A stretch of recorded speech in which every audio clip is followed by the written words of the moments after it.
지난 시간에는 우리 인류라고 하는 존재가 원숭이 유인원의 진화로부터 오늘의 내가 온 것이 아니라 하나님께서 아담과 하와라고 하는 한 혈통을 통해서 모든 인류가 흩어지게 되고 오게 되었음을 말씀을 드렸습니다. 우리의 조상은 절대 원숭이가 아닙니다. 유인원이 아닙니다. 아담과 하와입니다.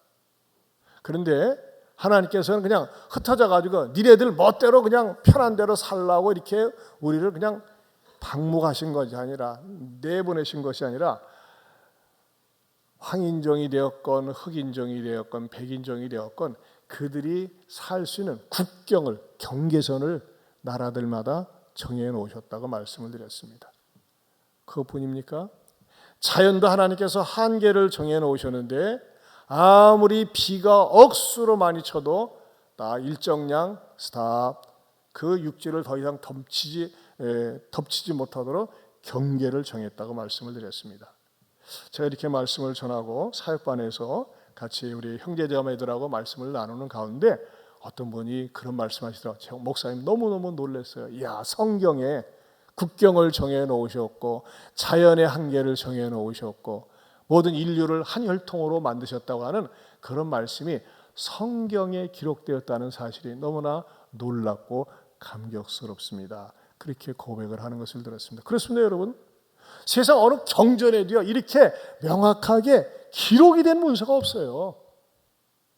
그리고 무엇보다도 하나님께서는 그냥 눈에 보이는 대로, 느끼는 대로, 정욕대로 살라고 내버려 둔 것이 아니라 인간관계에서도 무엇을 정해놓았어요?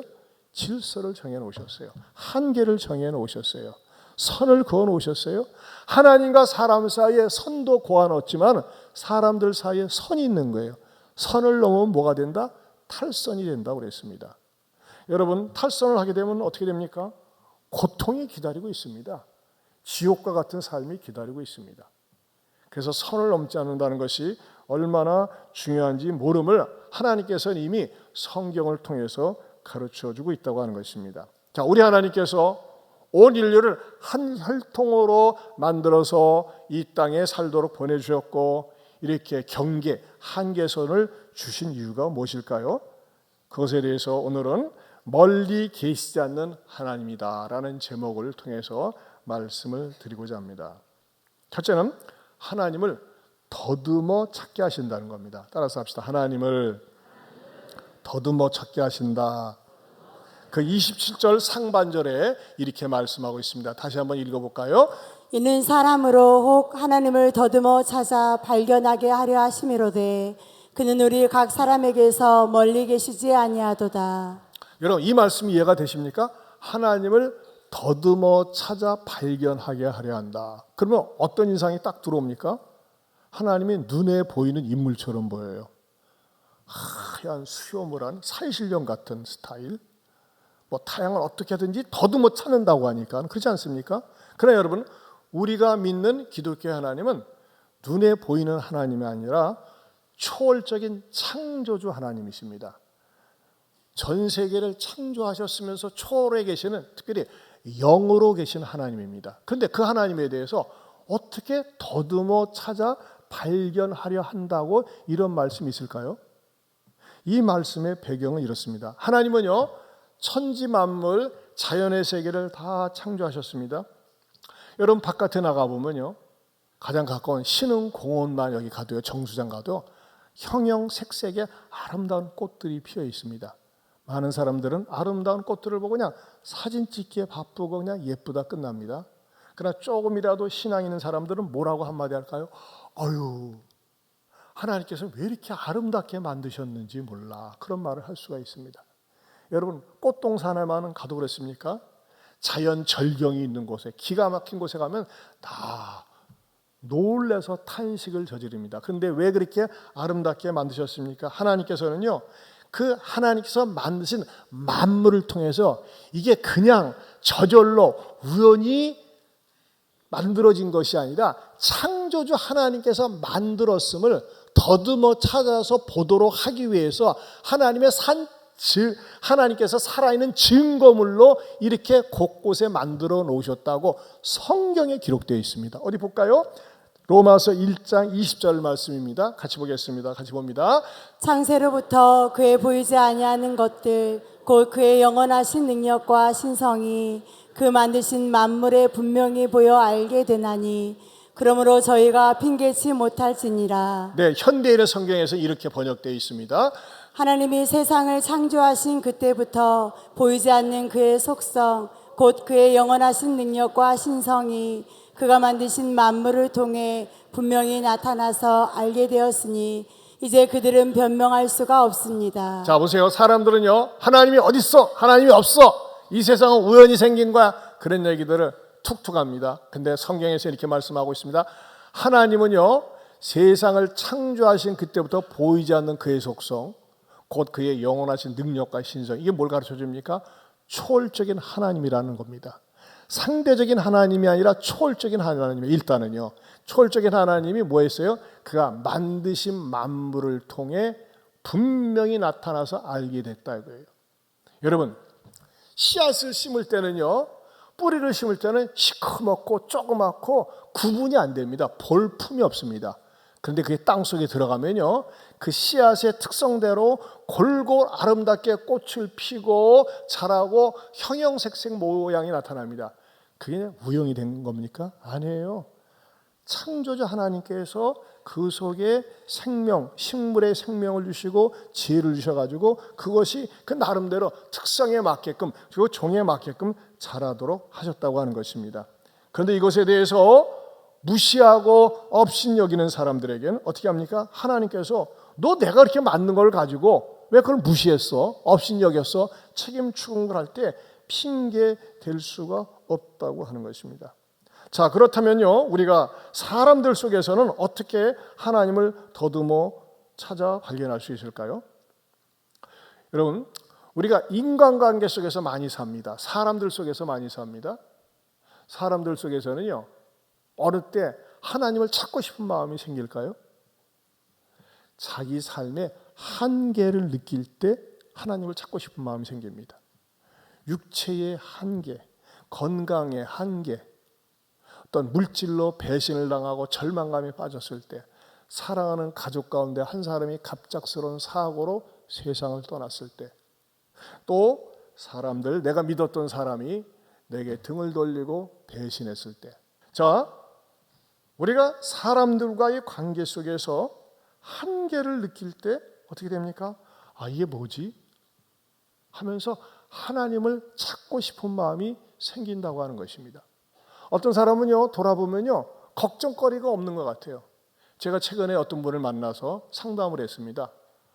그분은 말이죠, 여자분인데 굉장히 좋아 보여요. 근데 은근히 처음에는 자기 자랑을 하더라고요. 목사님, 저는요, 남편도 잘해주고 돈도 잘 벌어다 주고 애들도 잘 커가지고 직장생활도 잘하고 또 애들한테 속썩임을 당한 적이 없어요. 그래서 저는 가정에 특별히 염려가 없어요. 또 남편도 돈을 잘 벌어다 주기 때문에 난 돈 벌 필요가 없고, 그래서 벌어다 주는 돈을 가지고 여행 다니고 구경 다니고 놀러 다니고 맛집 찾아다니고 친구 만나러 다니고 이것저것 배우고 이것저것, 그런데 시간을 다 보낸대. 그리고 친구들을 만나면 야, 너는 부럽다, 진짜 좋은 가정 속에서 사는구나, 그렇게 얘기를 다 부러워한대요. 근데 자기 혼자 있을 때는 왜 그렇게 쓸쓸하고 외로운지 모르겠대요. 그리고 이게 뭐지? 하면서 말이죠, 험한 감정이 찾아오고 우울증이 생기고 심지어는요, 죽고 싶다는 마음까지 든다는 거예요. 사람들이 볼 때는요, 남편 잘해줘, 얼마나 남편 때문에 속도를 많이 썩히는데, 남편 잘해줘, 자식들도 속 안 새겨, 물질적으로도 걱정 없어, 다들 건강해. 근데 자기는 혼자 있을 때는 유달리 외로움을 느끼고 우울증이 찾아오고 죽고 싶다는 거예요. 왜 그런 걸까요? 왜? 아니, 모든 조건을 갖췄는데도요. 여러분, 그거 아십니까? 파스칼이란 유명한 명언이 있습니다. 하나님께서는요, 인간에게만 하나님만이 채워줄 수 있는 여백을 마련해 놓으셨다 그랬어요. 그래서 이 세상 모든 것을 다 가지고 있어 다 누려도요 만족이 없는 거예요. 만족이. 여러분 여행 많이 다녀보신 분들 알죠? 이것저것 다니고 막 다녀도요 그때뿐이요. 돌아올 때 뭐라고 합니까? 한국이 최고요 그럽니다. 그래요. 두 눈으로 보아도 만족이 없어요. 아무리 맛집 찾아다녀도 말이죠 먹고 싸면 끝나는 거예요. 인간이란 존재가요 진정한 만족, 영원한 만족이 없습니다. 정말 파스칼이 한 말은 진짜 의미심장합니다. 왜 인간에게는 만족이 없을까? 하나님을 만나야지만이, 하나님이 그 안을 그 사람에게 찾아 들어가서 하나님을 모시고 살아야지만이 초막이나 궁궐이나 내 주 예수 모신 곳이 그 어디나 천국인 줄로 믿습니다. 제가 아는 어떤 분은요 진짜 가난합니다. 또 자식은요 평생 집안에 누워 있어요. 그리고 이렇게 사십니다. 그런데도 불구하고 늘 평안함이 있어요. 늘 기쁨이 있어요. 왜? 예수 내 구주 예수님을 모시고 사니까는 가난이 그 주변에 있고 자녀들이 질병으로 평생 누워있고 그래도 말이죠 예수님 의지하면서 진정한 만족이 있습니다. 만족이 있으면 행복한 거 아닙니까?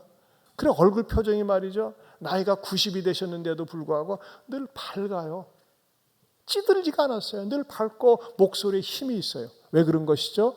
하나님을 만났기 때문에 그렇습니다. 사랑하는 성도 여러분, 여러분의 삶이 불행하다고 생각하십니까? 여러분의 삶이 고통스럽습니까? 여러분의 삶이 일이 꼬입니까? 그렇게 원하는 결혼을 했는데 만족이 없고 그렇게 원하는 자식을 낳는데도 시간이 지나면 우울증이 찾아옵니다. 왜 그러는 줄 아세요? 하나님을 찾으라고 하는 신호입니다. 하나님을 더듬어 찾으라는 거예요. 하나님은요 우리가 이 어려운 상황을 통해서 더듬어 찾아서 하나님을 만나도록 그런 기회를 그런 환경을 허락해 주셨다고 하는 것입니다. 그런데 그 하나님은 어디 계실까요? 두 번째로 멀리 계시지 않다고 하는 것입니다. 따라서 합시다. 하나님은 멀리 계시지 않습니다. 27절 말씀을 다시 보겠습니다. 같이 봅니다. 이는 사람으로 혹 하나님을 더듬어 찾아 발견하게 하려 하심이로되 그는 우리 각 사람에게서 멀리 계시지 아니하도다. 네, 하나님은 우리 각 사람에게서 멀리 계시지 않다 그랬습니다. 자, 그렇다면 제가 여러분에게 질문하겠습니다. 여러분이 믿는 하나님은 가까이 계시나요? 멀리 계시나요? 중간쯤 계시나요? 모르겠습니까? 가까이 계십니까? 믿음 있는 분들이 많습니다. 여러분, 우리가 믿는 하나님은 멀리 계시지 않습니다. 어떤 분들은요, 그런 하나님은 예수 잘 믿는 사람들, 목사나 장로나 권사나 직분자들 그런 사람들에게만 있겠지. 그렇지 않습니다. 하나님은 멀리 계시지 않습니다. 그런데 어떻게 해야지 하나님을 가까이 계심을 우리가 늘 맛보고 체험할 수 있을까요? 아니, 도대체 왜 내가 믿는 하나님은 멀리 계신 것처럼 멀리 계신 것처럼 느낄까요? 그것은요 하나님의 약속의 말씀을 믿지 않을 때 그런 현상이 찾아옵니다. 따라서 합시다. 약속의 말씀을 믿지 않을 때 멀리 계신 것 같다. 여러분, 하나님의 말씀은 약속으로 되어 있습니다. 구약은 올드 테스트먼트, 신약은 뉴 테스트먼트. 테스트먼트가 뭐냐면 약속입니다. 약속. 여러분, 우리는 약속을 믿는 사람들입니다. 근데 약속을 믿어야 되는데 약속을 믿지 않으면요 하나님이 멀리 계신 것 같습니다. 약속은 곧 하나님 말씀입니다. 자, 성부 하나님은요 눈에 보이시지 않는 초월적인 하나님이시지만 성자 하나님은요 눈에 보이는 하나님으로 우리 가운데 직접 말씀이 육신이 되어 우리 가운데 오셨습니다. 그리고 그 눈에 보이는 하나님이신 예수님은요 3년 동안 제자들과 공적인 사역을 하면서 부지런히 가르치셨습니다. 예수님께서 착하고 선하고 의로운 일만 하셨습니다. 병든 자를 고치시고 천국에 대한 말씀을 하시고 그러면서 예수님 스스로가 나는 하나님이라고 말씀하셨습니다. 그것 때문에 유대의 종교 지도자들한테 미움을 받아가지고 십자가에 못 박혀 죽임을 당하십니다. 근데 예수님께서는 제자들에게 평소에 내가 고난을 당하고 3일 만에 부활할 거야, 이것을 여러 차례 말씀을 하셨어요. 그런데 제자들은 그것을 잘 받아들이질 않았습니다. 일단은 예수님이 십자가에 비참하게 죽는다는 것 자체가 싫고, 그리고 죽었다가 살아난다고 하는 것이, 살 수 있다고 하는 것이 믿어지질 않았습니다. 그런데 예수님은 마침내 십자가에서 죽으시고 3일 만에 부활하셨습니다. 부활한 다음에 어떤 일이 일어납니까? 예루살렘에서 엠마오로 두 제자가 심각한 표정을 하고서 걸어가고 있습니다. 아니, 뭐 예수님이 살아나셨다는데 진짜일까? 글쎄, 잘 모르겠는데 서로 심각하게 걸어가고 있습니다. 그때 부활하신 예수님이 직접 몸으로 나타나셔서 제자들에게 이렇게 물어봅니다. 자, 그 예수님께서 나타나셔서 제자들과 같이 동행하시면서 이렇게 같이 얘기를 나누는데, 어디에 나와 있습니까? 누가복음 24장 15절에서 17절 말씀 같이 봅니다. 그들이 서로 이야기하며 문의할 때 예수께서 가까이 이르러 그들과 동행하시나 그들의 눈이 가려져서 그인 줄을 알아보지 못하거늘 예수께서 이르시되 너희가 길 가면서 서로 주고받고 하는 이야기가 무엇이냐 하시니 두 사람이 슬픈 빛을 띠고 머물러 서더라. 여기에 등장하신 예수님은요, 죽음을 정복하고 부활하신 예수님이 몸으로 직접 같이 옆에 서서 대화를 나누는 장면입니다. 그러면요, 제자들 예수님 오셨군요 해야 되는데 몰랐어요. 왜 낯선 이방인처럼, 선인처럼 느껴졌어요. 왜 그랬다고요? 눈이 가려진 거예요. 눈이 가려지니까 예수님인 줄 못 알아봤어요. 여러분, 우리가 어느 때에 신앙이 자라나지 않습니까? 세상 염려로 눈이 가려질 때입니다. 근심 걱정으로 눈이 가려질 때입니다. 세상에 너무 도취돼 가지고 눈이 가려질 때 어떻게 됩니까? 예수님이 보이지 않습니다. 말씀이 들리지 않습니다. 그런 말이 있습니다. 이 세상에서 가장 무서운 사람이 누군지 아십니까? 눈에 뵈는 게 없는 사람이랍니다. 우리가 이게 도통 다툴 때 이게 뭐 뵈는 게 없나 봐. 뵈는 게 없으면 어떻게 됩니까? 안 보이니까 막 하는 거예요. 그 눈에 보이지 않는 것과는 다르게 이 제자들은요, 눈에 가리워져 가지고 예수님을 못 알아봤다는 것입니다. 사실 예수님께서 공생애 동안 사역을 하면서 정말 여러 차례 말씀하셨어요. 십자가에 죽으시고 3일 만에 부활할 것을 했는데도, 말씀하셨는데도 불구하고 그 제자들 가운데 한 명도 제대로 믿은 제자들이 없었습니다. 이들은 다 네 부류에 속해 있었습니다. 예수님이 부활하셔? 긴가민가, 알쏭달쏭, 아리까리, 아리송해, 여기에 속해 있었습니다. 다 믿질 않았습니다. 심지어는 막달라 마리아와 다른 여인들은 말이죠, 예수님이 십자가에서 비참하게 죽으시는 것을 보는 그것이 트라우마가 너무나 심했어요. 생각해서 온몸에 채찍으로 맞아가지고 부러지고 깨지고 성한 데가 없습니다. 사람들 보는 데서 말이에요, 창으로 확 찌르고 못으로 대못을 받고 그 장면이 떠나지가 않는 거예요. 근데 특별히 여러분, 사람이 외상이 없이 죽었을 경우에는 그래도 부패가 좀 시간이 걸리지만은, 외상이 심한 경우 부러지고 깨지고 그런 상태에서 죽으면요 빨리 썩습니다. 몸이 빨리 썩어요. 근데 우리 예수님의 몸이 빨리 썩을까 봐 막달라 마리아가 죽은 예수님을 염두에 두고 향품을, 몸에다가 바를 향품을 준비해 가지고 무덤을 찾아갔어요. 예수님이 염을 하려고. 이 여자도 배짱이 대단해요. 이미 무덤에 들어가 있는데 염을 하려고 찾아간 거예요. 근데 무덤에 갔더니 무덤의 문은 이미 열려 있었습니다. 이게 어떻게 된 일이야? 놀래가지고서 마리아가 울고 있을 때에 어떻게 합니까? 천사가 나타나서 예수님 부활하셨다고 알려줍니다. 부활하셨어요. 그런데도 불구하고 이 막달라 마리아가 그 말을 들었지만 너무나 슬프고 너무나 안타까워서 울고 있을 때에 예수님이 직접 이번에는 마리아에게 나타나셔서 마리아야 울지 말라라고 예수님께서 위로해 주십니다. 그때 이 마리아는 너무 행복하고 좋았습니다. 정말 예수님이 부활하셨구나. 그때 예수님께서 막달라 마리아에게 뭘 지시합니까? 네가 나 부활한 거 봤지? 가서 제자들에게 이 사실을 알려주라고 했습니다.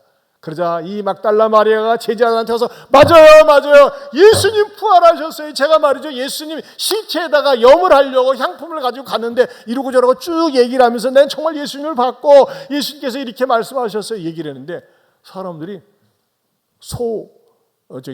닭 소보듯 눈만 멀뚝멀뚝 떠가지고 그래요? 또 역시 뭐가 충만합니까? 긴가민가 알쏭달쏭 아리송 아리까리한 태도만 가지고 그냥 그러고 지내는 거예요. 그러고 지내고 있다가 두 제자가 그 예루살렘에서 엠마오를 이렇게 가고 있는 것입니다. 근데 예수님께서 도대체 무슨 얘기를 하는 거예요? 뭐 때문에 이렇게 그러는가? 그러니까는 이 제자들이 말이죠. 예수님께 질문을 하는데 질문하는 태도가 예수님을 따지고 질책하는 듯한 질문을 합니다. 어떻게 해요? 누가복음 24장 18절 말씀 같이 읽어보겠습니다. 같이 봅니다. 그 한 사람인 글로바라 하는 자가 대답하여 이르되 당신이 예루살렘에 체류하면서도 요즘 거기서 된 일을 혼자만 알지 못하느냐. 여러분 이 끝에 예수님께 하는 질문을 혼자만 알지 못합니까? 당신 제정신입니까? 지금 예수라는 인물 때문에 온 예루살렘이 발가닥 뒤집혀졌는데 혼자만 모릅니까? 아니 지금 스타벅스의 땡스기빙 때문에 난리가 난 것을 알면서도 예수가 지금 죽었다가 살아났다는 얘기가 지금 막 돌고 돌아다니는데 이것을 모른단 말입니까? 하면서 말이죠 막 따지는 식입니다. 혼자만 몰라요? 눈을 부라리고 그런 식으로 예수님께 묻는 것입니다. 저 같으면은 야 이 자식들아 나야 아유 그래서 꼴통은 준다든지 조인트를 까면서 말이야 그렇게 못 믿냐 이 등신 같은 것들아 그럴 것입니다. 근데 우리 예수님은요 제가 이번에 발견했어요. 성경을 연구하는 건데 예수님이 아주 유머 감각이 탁월하세요.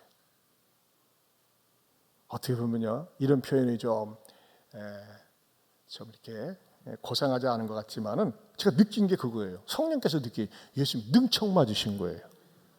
왜 그러는 줄 아세요? 누가복음 24장 19절 좀 보세요. 19절 같이 시작. 이르시되 무슨 일이냐 이르되 나사렛 예수의 일이니 그는 하나님과 모든 백성 앞에서 말과 일에 능하신 선지자이거늘. 이르시되 무슨 일이냐 뭐야 전혀 모르는 것처럼 묻고 계시잖아요. 뭐야 알고도 묻는 건데 이게 능청 맞은 거 아니겠어요? 예수님께서 무슨 일인데 뭐 때문에 그러는 건데 하면서 예수님께서 이렇게 제자들에게 묻고 있습니다. 그때서야 이 제자들은 말이죠 자세하게 얘기합니다. 정말 예수 믿어서 설명하는 거 예수님은요 이 세상에서 가장 훌륭한 선지자고 구원자가 되시고 나쁜 짓을 한 번도 저지른 적이 없고 죄도 저지른 적이 없고 죄가 없으시고 심지어는 병든 자들을 고칠 뿐만 아니라 죽은 자들을 살려주시고 우리들에게 천국을 주셨는데 그리고 십자가에 비참하게 죽었다고 했는데 여인들이 나타나서 예수님이 부활한 것을 봤다고 얘기하는 거예요. 정말 헷갈려 죽겠어요 하면서 쫙 설명을 하니까는 예수님께서 이제서는 한 방을 이렇게 날리십니다. 누가복음 24장 25절 말씀 같이 보겠습니다.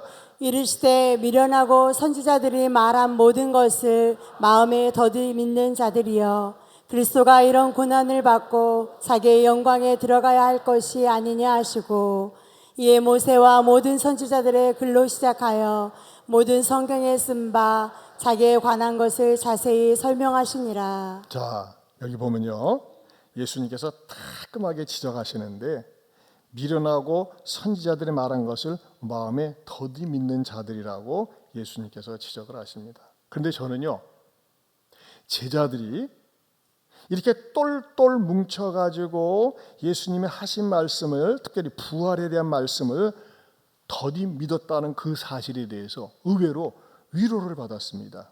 만약에 예수님 부활하셨어요. 부활한 것을 내가 봤어요 한 것을 듣고 여인들이 이 막달라 마리아 말한 걸 듣고 와 진짜 부활하셨구나 하면서 막 나가가지고 말이죠 요즘 트럭 다니면서 선전하는 것처럼 막 예수 부활하셨네 하면서 현수 막 다 걸고 키우는 일본 해가지고 막 돌아다니고 말이죠 예수 부활했다고 막 방방 떠보세요. 그러면요 나중에 그 말을 듣는 사람들이 뭐라고 생각할까요? 다들 짜고 치네. 그러지 않았겠어요? 저는요, 이 성경의 정직성에 대해서, 성경 자체의 정직성에 대해서 얼마나 감사한지 모릅니다. 무엇을 가르쳐 줍니까? 성경은 사람이 자기가 믿을 수 없는 것은 믿지 못한다는 사실을 그대로 인간의 연약함을 보여주고 있다고 하는 것입니다. 그 인간의 연약함이 무엇입니까? 자기의 이성적인 생각을 벗어나는 것, 이성적인 생각을 초월하는 것은 절대 받아들일 수 없는 인간의 한계의 모습을 그대로 보여주고 있다고 하는 것입니다. 여러분 생각을 해보세요. 죽은 사람이 잠시 살아날 수 있습니다. 소생할 수 있습니다. 죽은 사람이 잠시 살아나서 돌아다니는 것 같다가 뭐라고 합니까? 이거 좀비라고 합니다. 그런데 예수가 완전히 죽었다가 완전히 살아났다는 사실을 어떻게 우리 인간의 생각으로 받아들일 수 있느냐 이겁니다. 도무지 이해가 안 된다 이겁니다. 지금도 마찬가지예요. 많은 사람들이 얘기하는 것 가운데 예수가 죽었다가 살아났다, 지금도 살아계신다, 안 믿습니다. 왜? 이성적으로 용납이 안 되거든요. 그리고 예수님이 죽었다가 살아난 다음에 공간을 초월해서 말이죠, 막 드나들고 있다가 사라지고, 홍길동입니까? 근데 예수님이 그랬다는 거예요. 안 믿어지는 거예요. 안 믿는 건 안 믿어지는 거예요. 이게 제자들도, 예수님의 말씀을 직접 들었었던 제자들, 같이 했었던 제자들도 그러했을진데 2000년이 지난 우리들은 어떻게 되겠습니까? 근데 더 놀라운 사실이 있습니다. 안 믿어질 때, 믿을 수 없을 때 가장 중요한 증거가 뭡니까? 보면 됩니다.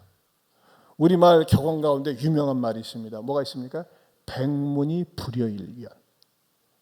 무슨 말입니까?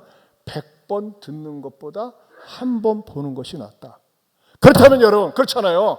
그 제자들한테 자자자 봐라, 자자 봐봐, 내 옆구리 봐라, 옆구리 창자국 봐라. 자, 손 봐라, 손 봐. 발 봐라, 발 하면서 말이죠, 예수님이 몸뚱아리로 직접 당신 자신이 십자가에 못 박혀 죽었다가 살아나는 분임을 실체적으로 보여주면서 확신시켜 줄 수 있다는 것입니다. 그런데 예수님은 그렇게 하질 않으셨습니다. 어떻게 하셨습니까? 누가복음 24장 25절 말씀 같이 보겠습니다. 이르시되 미련하고 선지자들이 말한 모든 것을 마음에 더디 믿는 자들이여, 그리스도가 이런 고난을 받고 자기의 영광에 들어가야 할 것이 아니냐 하시고, 이에 모세와 모든 선지자들의 글로 시작하여 모든 성경에 쓴 바 자기에 관한 것을 자세히 설명하시니라. 예수님은 몸으로 십청각적으로 보여주려고 하기보다 뭐였어요? 이에 모세와 선지자의 글로 시작하여 모든 성경에 쓴 바 자기에 관한 것을 자세히 설명하시니라. 뭐예요? 예수님께서 제자들을 앉혀놓고 강의 설교를 하신 거예요. 말씀을 풀어서 설명하신 거예요. 본 것 때문에 믿지 말고 성경에 예언된 말씀을 니네들이 믿어야지만이 진짜 믿음임을 예수님께서 가르쳐 주셨다고 하는 것입니다. 여러분, 이 사건에 대해서 어떻게 생각하십니까? 예수님께서 쭉 풀어서 설명을 해 주시고 난 다음에 식탁의 자리에서 같이 식사하기 전에 우리 기도하자 하면서 딱 기도하고 나니까요, 그때서야 제자들이 예수님이시래! 순간적으로 깨닫는 순간 예수님 또 싹 사라지셨어요. 그때요, 제자들이 한 유명한 말이 있습니다. 누가복음 24장 32절 말씀. 자, 같이 봅니다. 저희가 서로 말하되 길에서 우리에게 말씀하시고 우리에게 성경을 풀어주실 때 우리 속에서 마음이 뜨겁지 아니하더냐 하고. 여러분, 이 말씀이요, 기독교 신앙인들의 올바른 태도가 되어야 됩니다. 자, 우리 하나님이 멀리 계시지 않기 위해서는요, 성경을 읽을 때에, 성경을 풀어서 설명을 할 때에 어떻게 해야 됩니까? 마음속에 가슴이 뜨거워지는 사건이 있어야 된다는 것입니다. 자, 우리 하나님은 멀리 계시지 않습니다. 말씀 속에 계십니다. 우리 주님은요, 몸으로 증명하려고 하기보다는요, 성경을 풀어서 말씀해 주셨습니다. 여러분, 여기에 기독교 신앙에 중요한 원리가 있습니다. 우리 기독교 신앙은요, 무엇을 봐야지만이, 무엇을 들어야지만이 믿음이 생긴다고 가르쳐 주질 않습니다. 여러분, 내가 무엇을 보았다, 무엇을 들었다, 이것은 뭡니까? 어디까지나 주관적입니다. 어디까지나 개인적입니다. 그렇죠? 내가 뭘 봤어, 예수 봤어, 천사 봤어, 그건 네 얘기고 객관성이 없어요. 근데 여러분, 보는 것을 좋아하는 사람, 난 봐야지만이 믿겠다고 하는 사람, 저도 옛날에 한때 그랬어요. 주여 제발 좀 한번 보여주시옵소서. 우리 옛날 찬송가 가운데 나 그 찬송가 제일 싫어했어요. 그 찬송가 가운데 그런 찬송이 있어요. 주여 지난밤 꿈속에서 배웠더니, 찬송가 그런 가사가 있는데, 꿈속에서 배웠다는 게 있어요. 난 꿈속에서 본 적이 없거든요. 자, 한번 보여달라고. 근데 말이죠, 예수님을 봤다 이거예요. 그럼요, 제가요 목회를 벌써 40년 이상 하면서 많은 사람들을 경험했는데, 봐야지만이 믿겠다는 사람, 봐야지 직성이 풀리겠다는 사람은요, 굉장히 기도를 많이 하는 사람입니다. 그런 사람들은 한결같이 신비주의가 됩니다. 한 번 본 것으로 양이 차질 않습니다. 더 봐야 돼요. 더 나은 걸 봐야 돼요. 그러니까 맨날 랄랄랄라 띠띠띠 빠빠빠빠빠 하면서 말이죠, 요란 방정을 떨고 기도를 합니다. 전에도 말이죠, 어떤 분이 교회에 왔는데, 새벽 기도 하는데, 이분은 일어서서 남들 기도할 때, 저도 일어서서 하는데요, 그냥 요란스럽게 기도, 360도 돌면서 기도해 이렇게. 뭐 얼마나 연락이 하는지 말이죠. 그리고 돌면서 하다가 어느 때는 저 출입구 쪽을 향해서 돌고 이렇게 하더라니까는, 이야 독특하다. 굉장히 그분 신비적입니다. 바람과 함께 사라졌습니다. 양이 안 차거든요. 그런 사람은요, 그런 것만을 좋아해요. 저는 방언을 무시하는 게 아닙니다. 은사 필요합니다. 하지만 그게 전부가 아닙니다. 중요한 건 뭡니까? 여러분, 우리가 무엇을 봐야지만이, 무엇이 귀에 들려야지만이, 잡혀야지만이 믿는 믿음은 오래가지 못합니다. 신비주의에 빠집니다. 신앙의 균형을 빠뜨립니다. 그렇다면 어떤 신앙이 건강하고 지속적이고 오래가는 신앙입니까? 말씀 중심의 신앙입니다. 제가 질문하면 여러분들 대답해 보세요. 건강하고 지속적이고 오래가는 신앙은 무엇입니까? 주 예수 그리스도가 그건 아니고, 다시 한번, 건강하고 지속적이고 오래가는 신앙은 무엇입니까? 말씀 중심의 신앙입니다. 여러분, 제자들은요, 예수님께서 성경을 풀어줄 때 우리 속에서 마음이 뜨겁지 아니하더냐라고 그랬어요. 이 말은 달리 표현하면요, 예수께서 말씀을 풀어주실 때에 말씀이 깨달아지지 아니하더냐, 말씀이 믿어지지 아니하더냐, 그 말과도 같은 말입니다. 저는요, 여러분들이 하나님 앞에 나와서 예배 드릴 때마다 말씀이 들려지고 깨달아지고 믿어지는 축복이 있기를 축원합니다. 여러분, 이럴 때 신앙이 바르게 서는 거예요.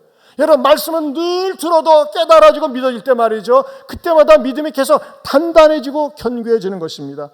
그러나 여러분, 뜬구름 잡는 것처럼 말이죠, 신비적이고 이상한 것만을 쫓아갈 때 그 신앙은 오래가지 못하고 굴곡이 심하고 변덕이 심하고 환난이 많습니다. 엠마로 가는 두 제자는 말이죠, 이 목마름과 사모하는 마음이 있었어요. 그때 주님이 나타나셔서 뭐예요? 말씀을 풀어줄 때에 마음이 뜨거워졌어요. 누가복음 24장 32절 다시 한번 띄워줘 보세요. 우리 다시 한번 읽어보겠습니다. 누가복음 24장 32절 방금 읽어봅니다. 시작. 저희가 서로 말하되 길에서 우리에게 말씀하시고 우리에게 성경을 풀어주실 때 우리 속에서 마음이 뜨겁지 아니하더냐 하고. 여러분, 마음이 뜨거워야 됩니다. 마음이. 머리가 뜨거우면 돌아버립니다. 그렇죠? 머리는 차가워야 돼요. 머리는 헛소리 하지 않나, 목사가 혹시 이상한 소리 하지 않나, 항상 누가 와도 마찬가지, 헛소리 하지 않나, 말씀을 잘 들어야 돼요. 머리는 차가운 이성을 가져야 됩니다. 하지만은 가슴은 뜨거워져야 됩니다. 뜨거워진다는 게 뭡니까? 진짜 하나님의 말씀을 근거로 해서 선포될 때, 맞습니다, 그렇습니다, 제가 믿겠습니다, 제가 그런 사람이 되겠습니다 라고 고백할 수 있어야 됩니다. 이 사람이 저와 여러분 될 수 있기를 주님의 이름으로 축원합니다. 여러분, 그러기 위해서는 어떻게 될까요? 예배를 목말라 하고 예배를 사모해야 됩니다. 그리고 예배를 드릴 때마다 내 마음이 뜨거워짐을 사모할 때 성령님께서 그 사람을 움직이셔가지고 쓰십니다. 우리에게 박천명 성도님이라고 계시는데 설교를 준비하는 가운데 이분의 간증본이 생각나서 여러분에게 소개해드립니다. 종교가 없던 저는 결혼 전 지금의 아내를 만나던 당시 장모님께서 제시하신 결혼 허락 조건 중에 하나가 첫째는 교회 다니는 것이었고 둘째는 신앙생활을 잘해서 장로가 되어야 한다는 약속이었습니다. 되게 욕심이 많으시네. 장로가 얼마나 어려운데. 저는 결혼을 하기 위해 집 근처에 등록하였고 결혼 후 교회에 다니게 되었습니다. 주일 예배만 드리면 되겠지라는 마음이었고 놀러 가고 싶은 날엔 교회에 가지 않는 그저 편한 종교인이었습니다. 또 낯을 가리고 조금이라도 불편한 말과 행동은 스스로 용납되지 않았기에 교인들과 가깝게 지내지도 원치 않았습니다. 코로나가 터지면서 잘 됐다 싶었습니다. 자연스럽게 교회 나가지 않았다가 2024년 6월 아내의 지인으로부터 예안교회 새생명 축제에 초대받아 처음 예안교회에 나오게 되었습니다. 24년에 오랜만에 교회에 나오고 처음에는 예안교회에 발을 들였을 때 낯섦과 긴장감이 들었지만 약간의 설레임이 저의 마음속에 들기도 했습니다. 그러나 익산 왕궁에 사는 저는 굳이 가까운 교회도 많은데 먼 곳까지 다니게 된다는 것에 대해 교회를 잘 다닐 수 있을까라는 염려스러움도 있었습니다. 또 예전에 교회 다닐 때에도 마지못해 다녔기 때문에 큰 기대는 하지 않았습니다. 과연 예안교회에서 잘 적응할 수 있을까? 하나님은 정말 살아계실까? 큰 기대 없이 예배를 드렸습니다. 그런데 뜻밖의 오주환 목사님의 설교 말씀이 귀에 쏙쏙 들어왔고 말씀에 집중하여 듣고 있는 저의 모습이 너무너무 신기했습니다. 왜냐하면 저는 원래 이전 교회에서 말씀 시작과 동시에 깊은 잠을 자곤 하였습니다.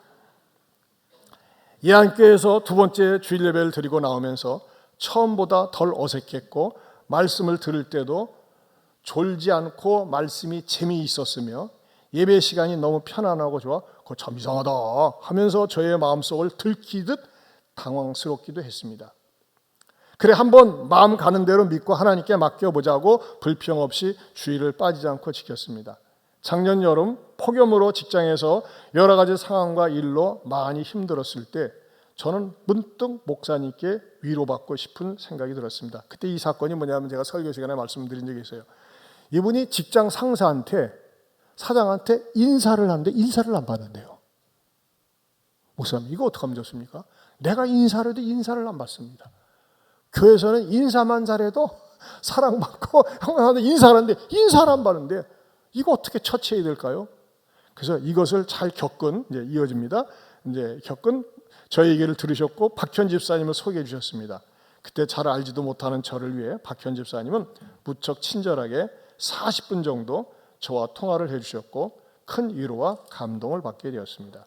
이후 저는 마음의 문을 더 열게 되었고 교회에 조용히 왔다 가는 것보다 공동체 안에 속해 좀 더 재미있는 신앙생활을 하면 좋겠다라는 아내의 권유로 소망 다락방에 들어가게 되었습니다. 소망 다락방은 전토세 후 예배를 드림으로 가끔씩 드렸던 전토세 예배를 자연스럽게 매주 예배를 드리고 식당에서 식사까지 하는 아주 크고 놀라운 일이 일어난 것입니다. 내가 미쳐가나 봐 하면서 저의 발걸음은 점점 교회를 향하게 되었습니다. 소망 다락방의 박이수 순장님과 집사님들은 혹여라도 제가 불편하지 않을까 저를 배려해 주시고 가장 편안한 모습으로 인도해 주셨습니다. 그렇게 전 소망 다락방 식구들께 감사했고 다락방 예배를 꾸준히 들을 수 있었습니다.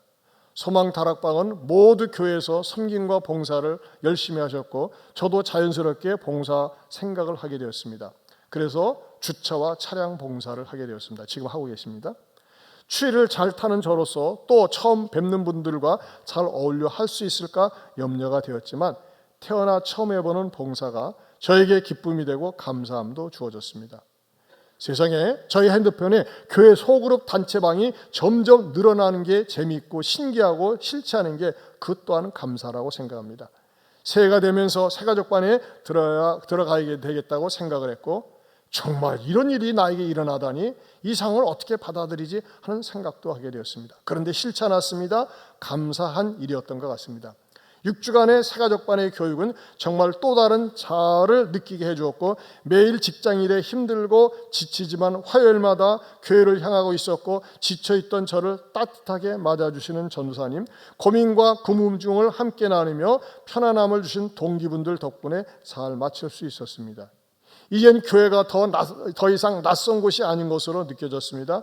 서먹서먹해하는 저에게 먼저 다가와 주신 소망 다락방 식구들, 주차 차량팀 식구들, 마지막으로 새가족반을 통해 믿음의 기초를 세워주시고 신앙의 틀을 잡게 해주신 김 전사님에게 감사드립니다.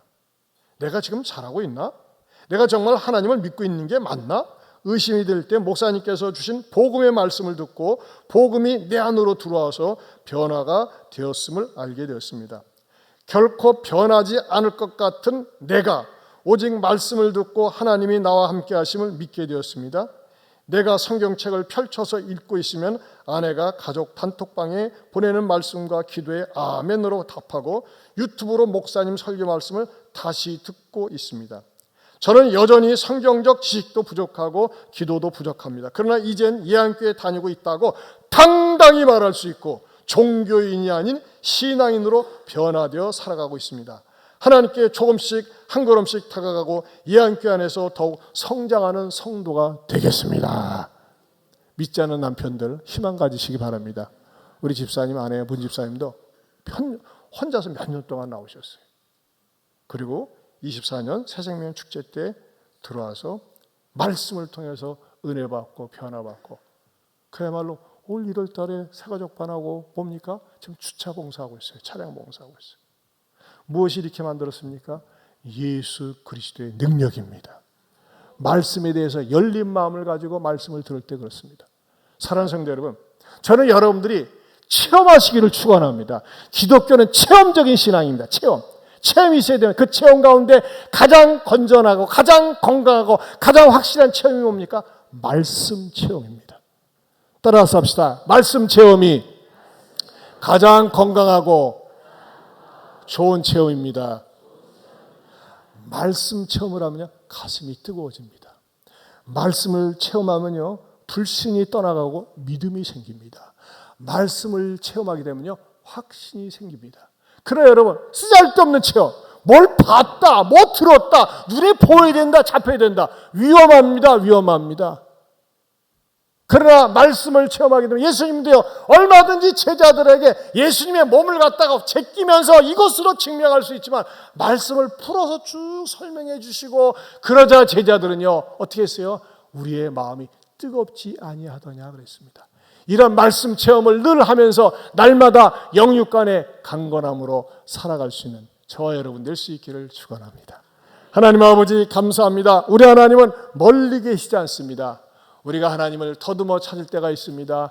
내 삶이 어렵고 감당할 수 없을 때 하나님을 찾으라는 신호입니다. 그 하나님을 만나서 믿음 생활을 아름답게 하고 무엇보다도 예배에 집중하면서 예배 속에 넘치는 말씀을 듣고 은혜 받고 변화 받고 자라나는 우리 모두가 되게 하여 주시옵소서. 예수님 이름으로 기도하옵나이다. 아멘. 우리 다 같이 일어서서 이 눈에 아무 증거 아니 보여도 우리 찬양 같이 부르겠습니다. 이 눈에 아무 증거 아니 되어도 믿음만을 가지고서 늘 걸으며 이 귀에 아무 소리 아니 들려도 하나님의 약속이의 소리라 걸어가세 믿음 위에 서서 나가세 의심 버리고 걸어가세 믿음 위에 서서 눈과 귀에 아무 증거 없어도 이 눈이 보기에는 어떠하든지 이미 얻은 증거대로 늘 믿으며 이 맘에 의심 없이 살아갈 때에 우리 소원 주 안에서 이루리 걸어가세 믿음 위에 서서 나가세 의심 버리고 걸어가세 믿음 위에 서서 눈과 귀에 아무 증거 없어도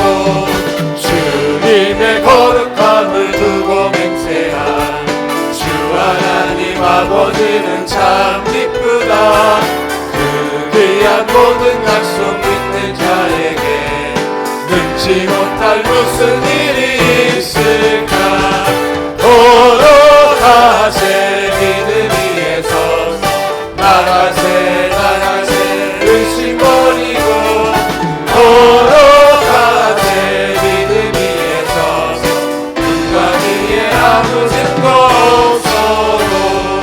우리 시간에 두 손 들고 주신 말씀 붙들고 기도하게 합니다. 여러분, 우리 하나님 멀리 계시지 않습니다. 나에게 이런저런 상황 주신 이유 하나님을 더듬어 찾으려 함입니다. 여러분, 하나님을 찾으세요. 구하고 찾는 자에게 만나 주십니다. 우리 하나님은 초월적인 하나님이시면서 인격적인 하나님이십니다. 여러분, 말씀 체험을 삼아하세요. 예배 때마다 말씀을 들으면서 가슴이 뜨거워지게 하시고 성경을 읽을 때마다 하나님을 만날 수 있게 해달라고, 말씀 중심의 사람이 되게 해달라고 우리 주여 한 번으로 통성으로 기도합니다. 주여!